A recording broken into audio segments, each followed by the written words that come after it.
નમસ્કાર સર્વે વિદ્યાર્થી મિત્રોને.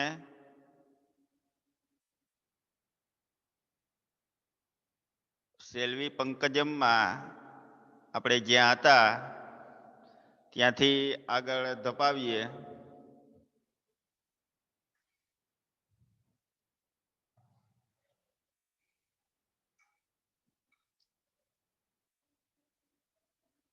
આપણે ગયા વખતે અહીંયા પહોંચ્યા હતા, એણે જ મૌન તોડ્યું. મને ગુજરાતીમાં બોલતા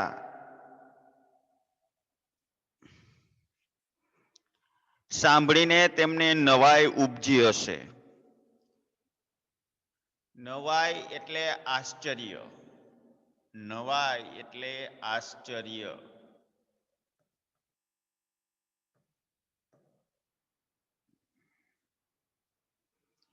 તમારા મોંના ભાવ જોઈ હું સમજી ગઈ હતી. મોંના એટલે મુખના. હું 3-4 વર્ષ વડોદરામાં રહી હતી. મારું MSc એટલે કે master of science home science મેં ત્યાં કર્યું હતું. ડિગ્રી લીધા બાદ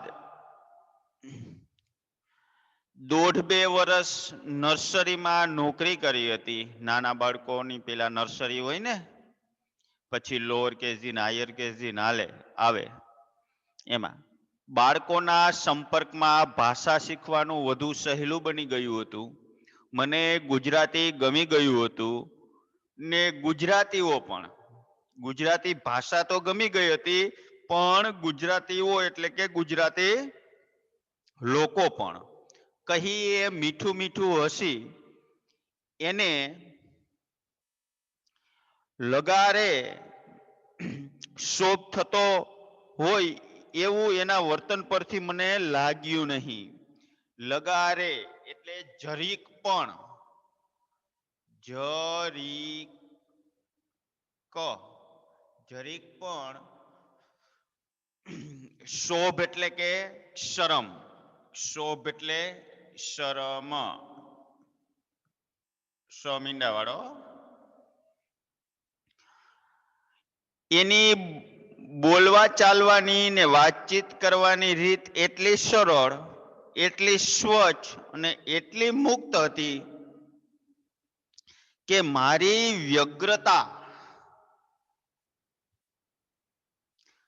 વ્યગ્રતા એટલે મૂંઝવણ.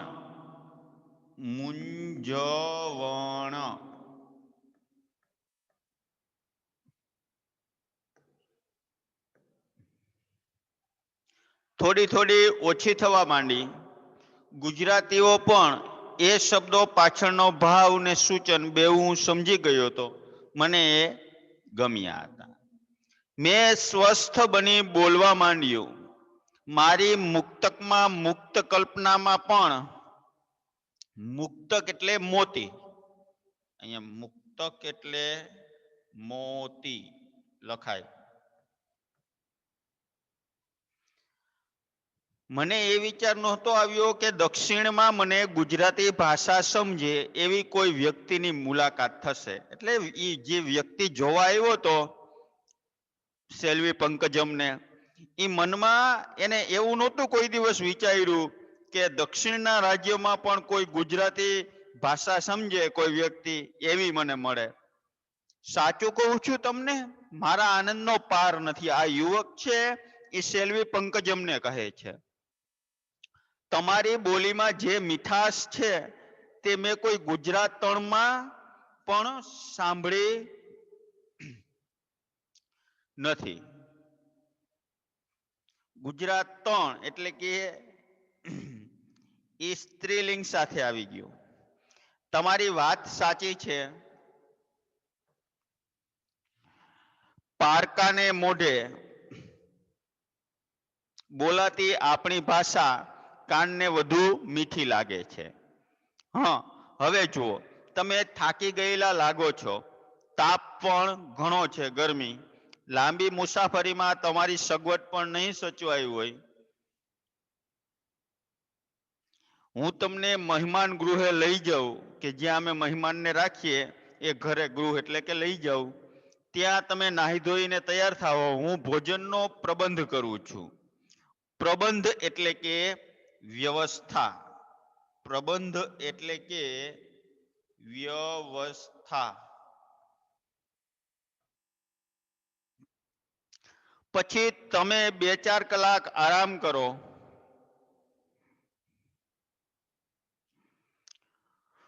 નમતી સાંજે હું તમને ગાંધીગ્રામની સંસ્થાઓનો અને ત્યાંની વિવિધ પ્રવૃત્તિઓનો પરિચય કરાવીશ. નમતી, નમતી એટલે કે ઢળતી. નમતી એટલે કે ઢળતી.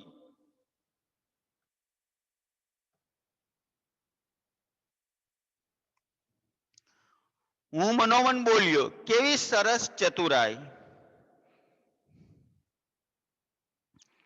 એકમેકનો પરિચય મેળવવાનો કેવો સરસ રસ્તો.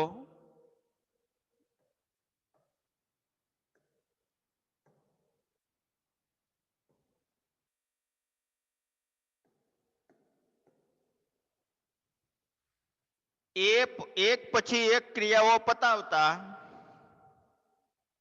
હું પંકજમની સ્મૃતિમાં ગાયબ થઈ ગયો. મને લાગ્યું કે મારી હસ્તી, હસ્તી એટલે કે મારી ઓળખ, હસ્તી એટલે કે ઓળખ ખોવાઈ ગઈ છે. એનું મોં, એનું રૂપ, એના હાવભાવ એટલે કે ચાલ ચરિત્ર, એના બોલ એટલે કે શબ્દ,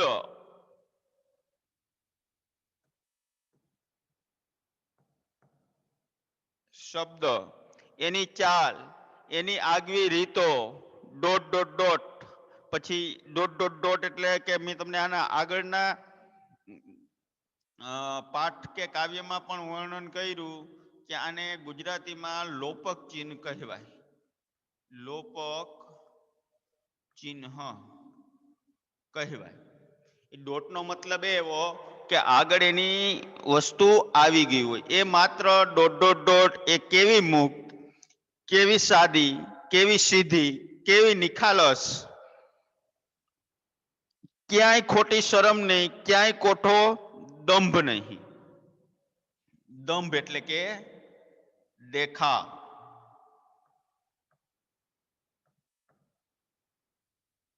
કશી છેતરામણી, ચાલાકી નહીં, ઉઘાડી ચોપડી જ જોઈ લો, એનું વ્યક્તિત્વ જેવું.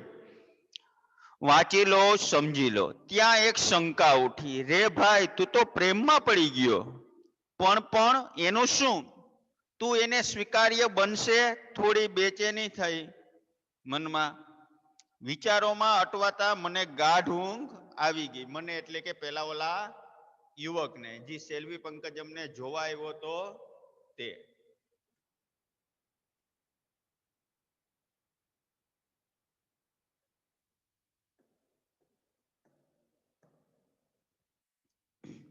સાંજ મજાની હતી.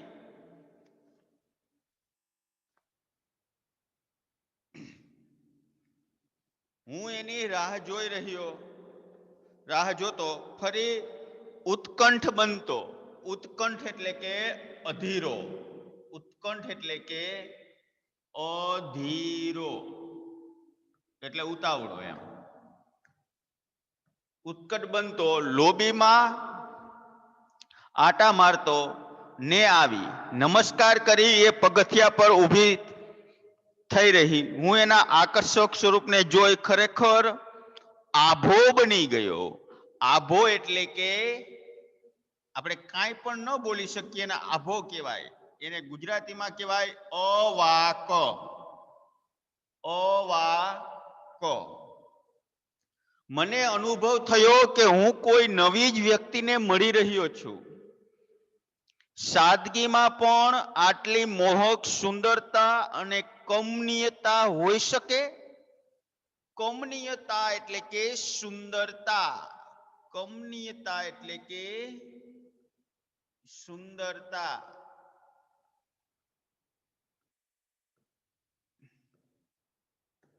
પંકજ અમને જોતા જ એ આભો બની ગયો કે આવી કમનીયતા હોઈ શકે એનો ખ્યાલ મને જીવનમાં પહેલી વાર આવ્યો. મારું મન હર્ષ વિભોર બની ગયું, એટલે કે આનંદમય બની ગયું. કારણ આ દેખાતું ખરબચડું જીવન, શહેરોના ઉપલક્યા ભપકાને, ઉપલક્યા એટલે કે માત્ર દેખાવના, ક્યાંય લજવે, લજવે એટલે કે શરમાવે એવું ચીવટ વાળું, ચીવટ એટલે કે કાળજી વાળું, શોભનલબ્ધ, શોભનલબ્ધ એટલે સુશોભિત, શોભનલબ્ધ એટલે કે સુશોભિત, સુશોભિત,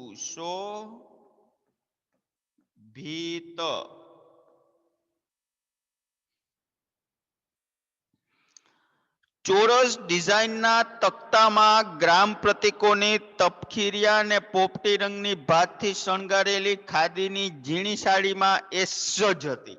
સજ એટલે કે તૈયાર.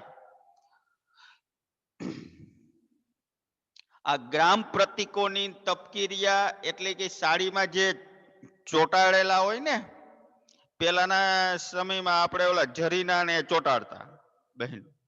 કપાળમાં ગુલાબી રંગનો કંકુનો મોટો ચાંદલો હતો. આ ચાંદલાને છે ને ચાલો પણ કહે. ચાંદલાને શું કહીએ? ચાલો, બેલ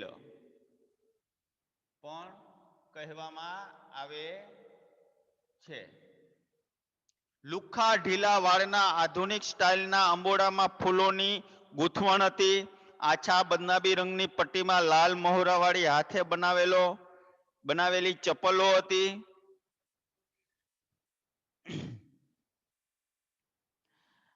આ લુખ્ખી છે ને, લુખ્ખા ઢીલા વાળ એટલે સુક્કા, સુક્કા.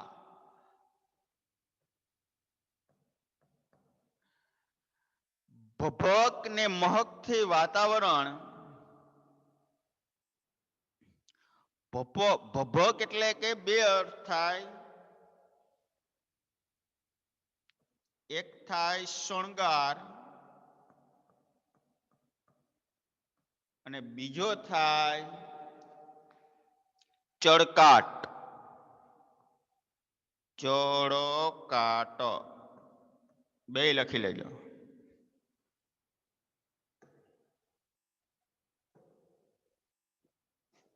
મહક થી, મહક એટલે કે મહેક. વાતાવરણ સચેતન બની ગયું હતું. સચેતન એટલે કે જીવંત.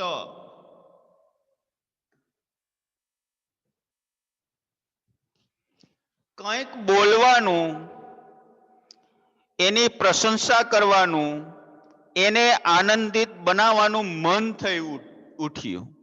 ખાદીની સાડી, ગ્રામ્ય વિસ્તાર, સાદા માણસો, આ બધું આટલું સુંદર હોઈ શકે? આ યુવકને એમ થયું. એમાં આટલી શોભા હોઈ શકે?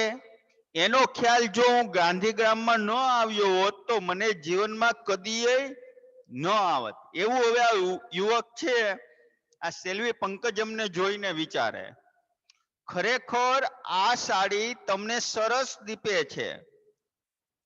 દીપે છે એટલે કે શોભે છે, શોભે. એ જરા શરમાય. એ લજ્જાને હું જોઈ રહ્યો. લજ્જા આગળ આવી ગયું શરમ. લજ્જા એટલે કે શરમ.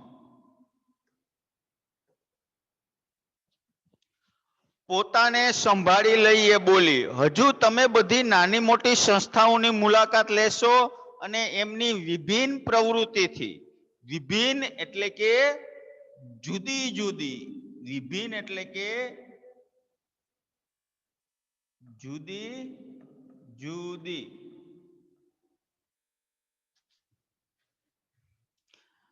થાશો ત્યારે તમને એની મહાનતા સમજાશે. ચાલો તમને આ સંસ્થાનો પરિચય કરાવી દઉં.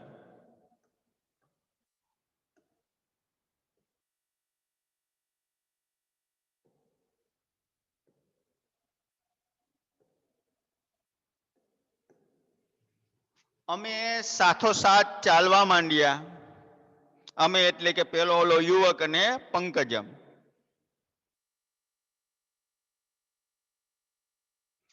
મારું મન આનંદના આવેગોથી ભરાવા માંડ્યું. બરાબર. આનંદ એટલે આનંદ, આવેગો એટલે કે અનેક જાતના વિચારો લખાય, અથવા એમ પણ લખાય વિચારોનો મારો. મારો એટલે અનેક જાતના વિચારો. એણે બોલવાનું ચાલુ રાખ્યું. અહીંની 4 મુખ્ય સંસ્થાઓ જોવા જેવી છે. એ યુવતી કહે. બરાબર. પેલી છે ફેમિલી પ્લાનિંગ ઇન્સ્ટિટ્યૂટ, બીજી છે રૂરલ એગ્રીકલ્ચર ઇન્સ્ટિટ્યૂટ, ત્રીજી છે મ્યુઝિક એન્ડ ડાન્સ કોલેજ, અને છેલ્લે હોમ ફોર ડેસ્ટિટ્યુડ ચિલ્ડ્રન. બરાબર. આ 4 સંસ્થાઓ છે. હવે એમાં પેલી છે ફેમિલી પ્લાનિંગ ઇન્સ્ટિટ્યૂટ. ઇન્સ્ટિટ્યૂટ એટલે સંસ્થા થાય. બરાબર. હવે એનું ગુજરાતી લખવું હોય તો પરિવાર નિયોજન. અહીંયા લખો પરિવાર. આ લખવાનું છે બધાને, પરિવાર નિયોજન. ઇન્સ્ટિટ્યૂટ એટલે સંસ્થા. રેડી?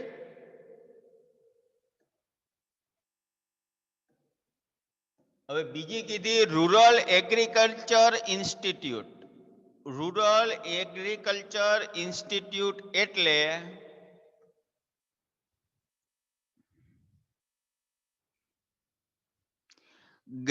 રૂરલ એટલે ગ્રામીણ, અર્બન એટલે શહેરી. ગ્રામીણ લખો, ગ્રામીણ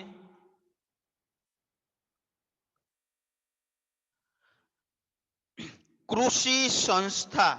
ગ્રામીણ કૃષિ સંસ્થા. ઇન્સ્ટિટ્યૂટ એટલે સંસ્થા, એ બધા એમ કોમન આવશે. ને ત્રીજી હતી મ્યુઝિક એન્ડ ડાન્સ કોલેજ, એટલે કે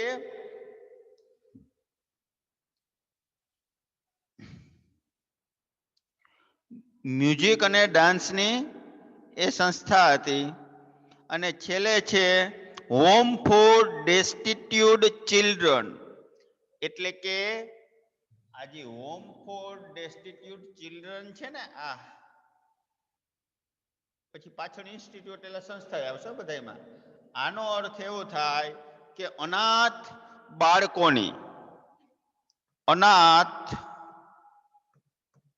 બાળકોની સંસ્થા.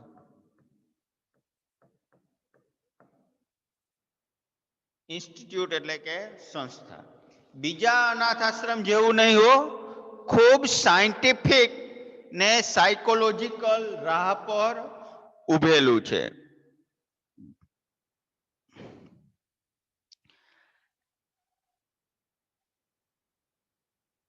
સાયન્ટિફિક એટલે એવું થાય કે વૈજ્ઞાનિક, વિજ્ઞાન આધારિત. સાયન્ટિફિક એટલે કે વિજ્ઞાન આધારિત, સમય સાથે. અને સાયકોલોજીકલ એટલે કે મનોવૈજ્ઞાનિક. સાયકોલોજીકલ એટલે કે મનોવૈજ્ઞાનિક.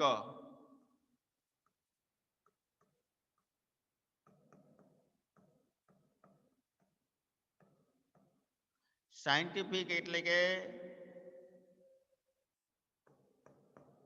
વૈજ્ઞાનિક, સમય સાથે. અને સાયકોલોજીકલ એટલે કે મનોવૈજ્ઞાનિક રાહ પર ઊભું કરેલું. અત્યંત સુંદર જગ્યા છે. આ નાની ટેકરીઓની ગોદમાં સતાયેલું આ ગામ કમનીય છે. કમનીય એટલે કે સુંદર થાય, પછી રમણીય.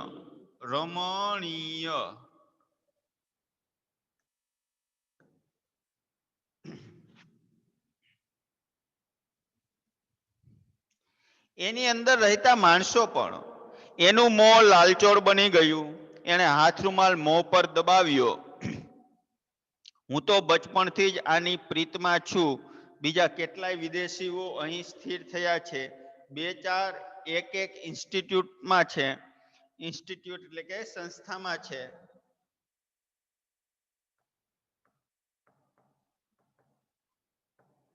મોન્ટેસોરી એટલે કે મોન્ટેસરી સાથે કામ કરી ચૂકેલા એક અંતેવાસી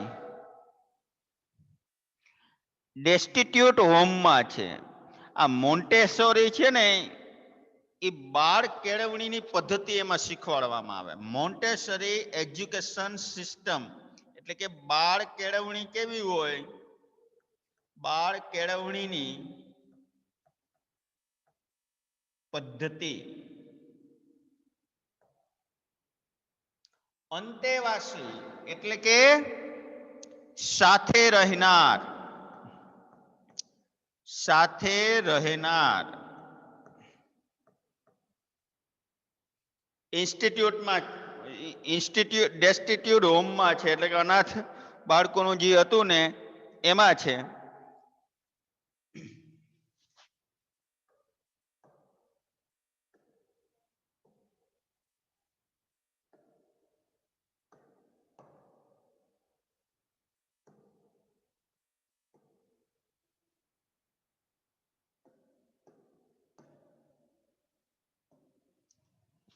ચાલતા ચાલતા એણે મને સંસ્થાના પાયાથી માંડીને અત્યાર સુધીના વિકાસની વાત કરી. આ સંસ્થા એટલે અમ્મા અને અપ્પાની જીવન કથની. અમ્મા એટલે માતા, અપ્પા એટલે પિતા. જીવન કથની એટલે કે જીવન કથા. જીવન કથા અથવા જીવનની કથા. ગાંધીજીના ચુસ્ત અનુયાયી. અનુયાયી એટલે કે એને જે ગાંધીજીએ જે સિદ્ધાંત પાડેલા હતા એનું અનુસરણ કરનાર. અનુયાયી એટલે કે એનું અનુસરણ કરનાર. ને અંતેવાસી. અંતેવાસી આગળ પણ આવી ગયું, સાથે રહેનાર. અમ્મા ને અપ્પાએ આ જંગલમાં કેવું મંગલ કર્યું, એટલે કેવું સરસ મજાની આ સંસ્થાઓ સ્થાપી તેની રસપ્રદ કથા મેં સાંભળી. મેં એટલે ઓલા યુવકે. ગાંધીજીના આદર્શોની કેટલી નજીક રહી ડોક્ટર અમ્મા ને પૈસા પાત્ર અપ્પાએ આ સંસ્થાને ઊભી કરી તેનું તેણે ભાવપૂર્વક બયાન કર્યું. બયાન એટલે કે વર્ણન. બયાન એટલે કે વર્ણન. ગામડાના ઉદ્ધારમાં એનો ફાળો કેવો અને કેટલો છે તેનો અદ્ભુત ચિતાર આપ્યો. ફેમિલી પ્લાનિંગ ને એગ્રીકલ્ચર ઇન્સ્ટિટ્યૂટની પ્રવૃત્તિઓ ગામડાના અભણ અને અબુધ. અભણ એટલે બહુ ઓલા ભણેલા ન હોય, અક્ષર જ્ઞાન ન હોય એને અભણ કહે. અબુધ એટલે લખો અણસમજુ.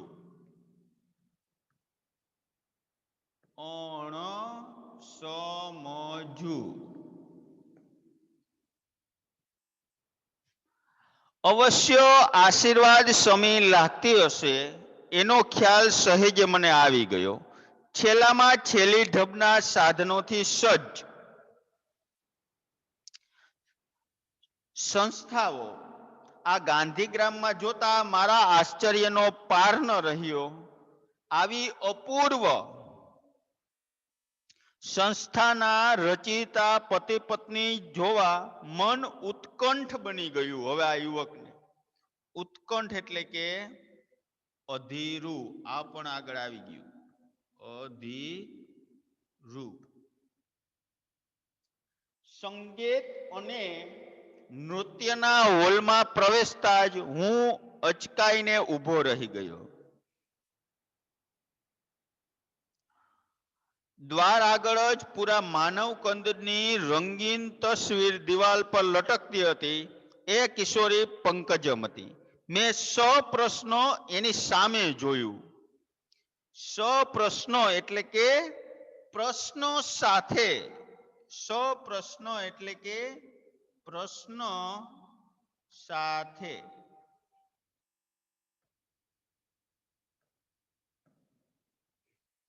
હા ભાઈ, હા, એક ભાઈએ વર્ષો પહેલા બનાવી હતી.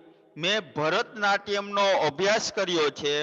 આ સંસ્થા માટે પૈસા ભેગા કરવા અમે નાટ્ય નર્તનનો કાર્યક્રમ લઈ. નાટ્ય એટલે નાટક, નર્તન એટલે કે નૃત્ય. અહીં લખો નૃત્ય. નાટ્ય એટલે કે નાટક.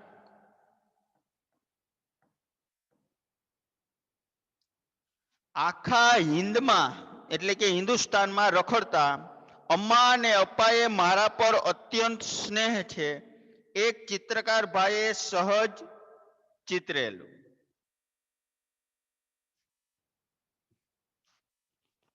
તો વિદ્યાર્થીઓ, આજે આપણે અહીંયા સુધી રાખીએ.